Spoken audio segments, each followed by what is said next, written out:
Aquí, en estas escenas, digamos, como cotidianas del Chocó, yo hago una anotación importante en lo de Wiedemann, y es que él no le ponía casi títulos a sus cuadros, ¿no? O acuarela, o paisaje, etc. Porque a Wiedemann realmente no le interesaba hablar de qué le pasaba a la gente negra en el Chocó. O sea, para él era un problema de acercamiento más como desde lo estético, ¿sí?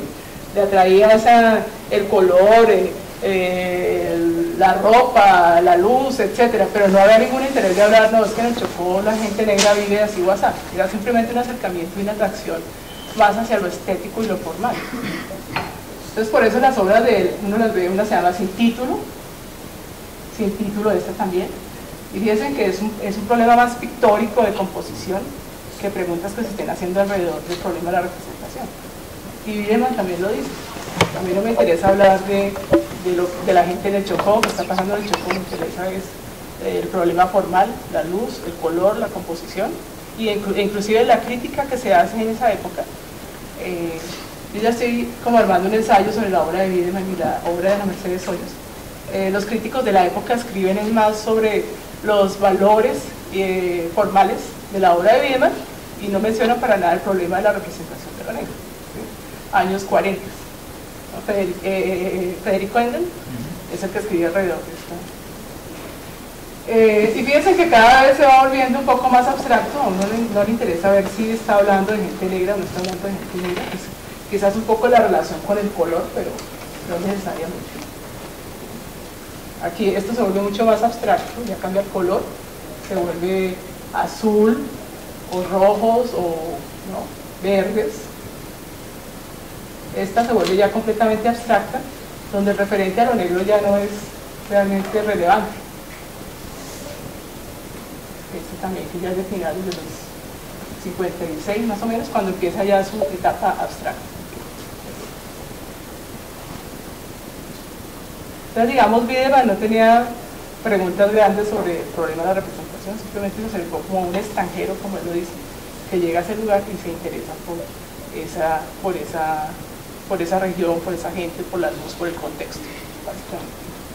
Estos son otros referentes que pongo, porque dentro, digamos, de la información de textos que encontramos o de ensayos escritos alrededor de la representación de la gente negra en Colombia, solamente encontramos tres textos que aludían a eso. Uno de Beatriz González, que se llama La imagen del negro en las colecciones oficiales, donde ella hace como un paneo desde la colonia llega hasta Wiedemann, exactamente, Beatriz González, y ella habla como de ese problema de la representación de lo negro, ¿sí? Haciéndose recuento histórico. Ella es se va muy ceñida a la historia, ¿qué pasaba ahí? E incluye ciertos, digamos, estos murales de Ignacio Gómez Jaramillo, donde había todo un discurso nacionalista sobre la raza, ¿no? La inclusión de todos como ciudadanos, etc. Entonces se dan este tipo de murales, que también, como los trabajos, los oficios. Y después encontramos también fotografía. Esta fotografía es impresionante.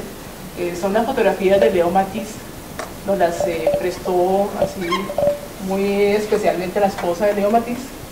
No tienen título, ella no tenía ni idea, mejor dicho, rescatadas de la nada, porque nadie sabe acerca de ese material de Leo Matisse, que me parece valiosísimo, porque los fotógrafos, yo creo que es otro capítulo que hay que estudiar, tuvieron una participación importantísima a nivel de representación. Entonces está Leo Matisse, este es de Leo Matisse también, Carnaval de Barranquilla. Perdón, Nereo López, perdón. Nereo, que es otro de los fotógrafos que nos parecen también importantes de revisar.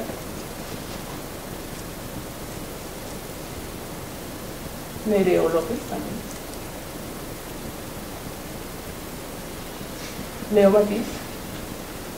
Pero fíjense en las temáticas también como alrededor de la fiesta, de la gente, ¿sí? Del cotidiano de la gente. Y esta de Zapata Olivella, también como del 50, no están fechadas exactamente porque ella nos dio ese material así muy generosamente. Hernán Díaz, que también tiene una serie grande sobre Cartagena.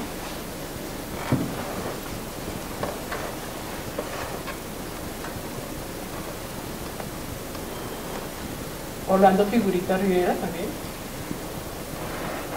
Entonces les contaba que dentro de los documentos que encontramos está el de Beatriz González, está el libro de El arte en el Caribe colombiano de Álvaro Medina, y en ese libro hace mención a Oliverto Cogollo de una manera muy general. Hernando Tejada, que también hay que trabajar todos estos artistas porque son referencias visuales que hay que empezar a indagar y a ver qué era lo que planteaban con el trabajo de ellos. Sin fecha. Hernando Tejada, que tiene una serie de grabados importantes, este se llama Éxodo Negro Espacial, que nos parecía interesante el nombre también. Rengifo también de la serie negra.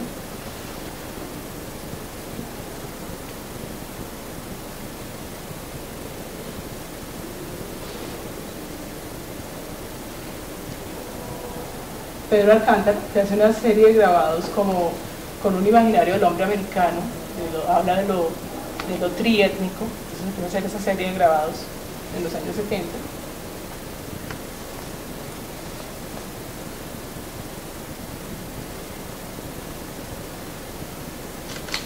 Noel León,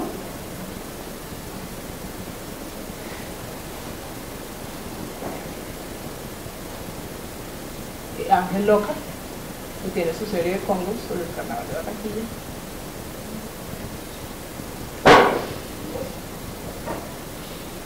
Y pues Heriberto Cogollo, que como hablábamos en la charla pasada y Liliana lo mencionaba, digamos fue el primer artista negro que empezó a trabajar además con modelos negros, ¿sí?, en sus cuadros. Cogollo está referenciado en el otro libro que encontré, que son nuestros pintores en París, de Plinio Apuleyo Mendoza, ¿sí?, y él hace alusión a la obra de Cogollo muy tangencial, porque ahí se da una coyuntura como de artistas latinoamericanos que llegan a París en los años 60, 70, y todos arman un grupo muy fuerte que quiere como plantear, como preguntarse acerca del ser latinoamericanos, ¿no?, de sus raíces. Entonces arman un grupo grande y Cogollo entra como a dialogar también con eso, tiene contacto con el Museo del Louvre y empieza a ver las colecciones de arte africano. Entonces empieza como a hacer una investigación, una indagación también sobre toda la religiosidad africana, y tiene una serie de obras relacionadas con la religiosidad africana. Aquí lo interesante es eso, lo que mencionaba, que el modelo que hay ahí ya es una persona negra, la que está como dentro del cuadro. Cogollo, digamos, en Colombia no tuvo un reconocimiento su obra, fue un artista que no fue comprendido quizás en su momento, y tuvo mucho rechazo a nivel de, digamos, de entrar dentro de la oficialidad del arte colombiano. Él tuvo una exposición en Cartagena donde no lo dejaron entrar a su exposición, y entonces Cogollo es, digamos, esa situación que pasó hace que se vaya para Francia y pues dice, no, pues Colombia no es definitivamente mi espacio.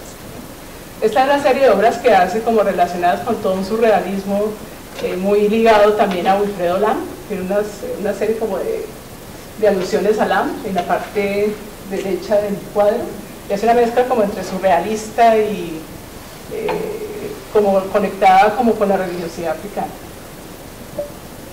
Eso también. Pues un excelente pintor de muchísimo oficio.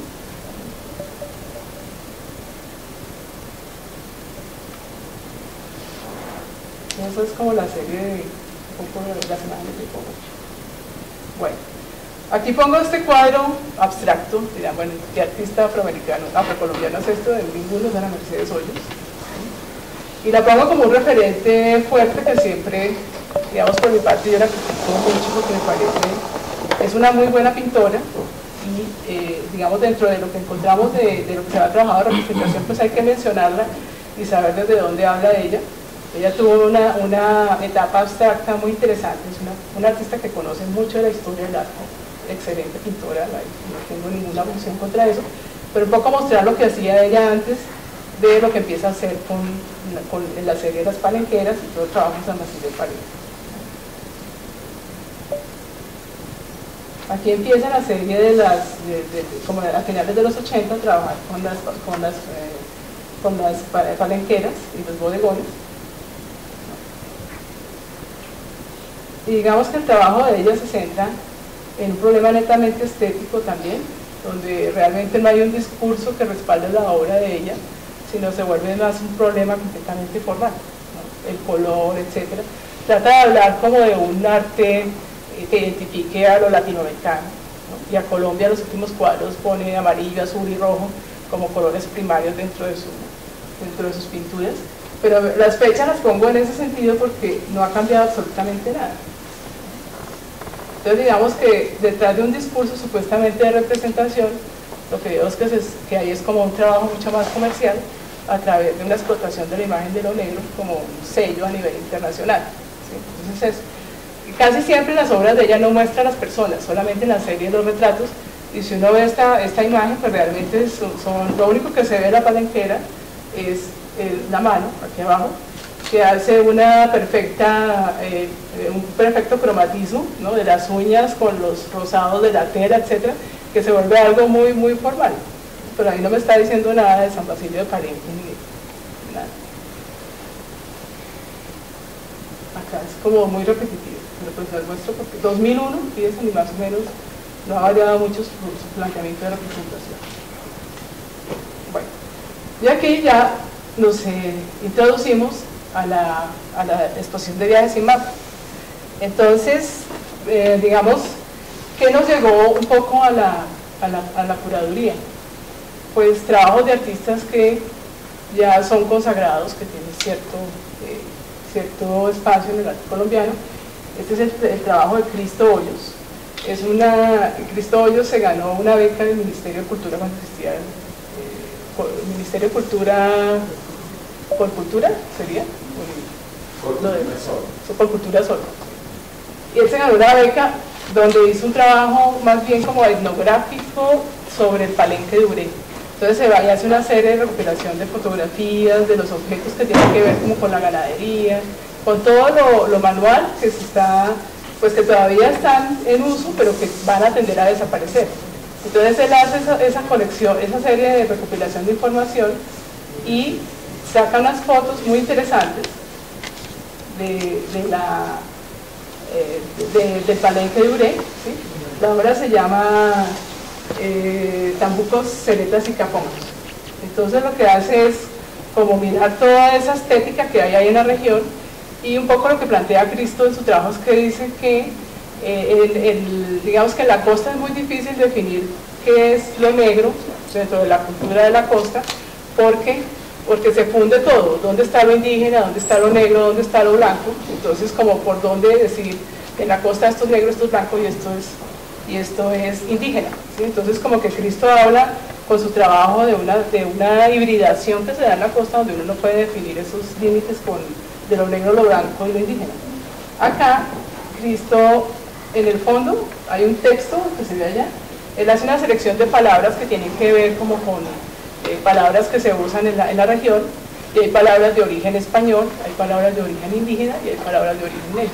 Entonces genera como un texto sonoro a partir de esas palabras y pone como un glosario donde la gente va y mira qué es cada palabra. Yo este texto lo leí en el Chocó cuando te quitó y fue muy interesante porque había muchos niños en la exposición y los niños se reían porque reconocían palabras que eran de ahí. Entonces como de acuerdo al sitio donde se leía el texto, la gente iba haciendo asociaciones con las palabras que estaban en el texto.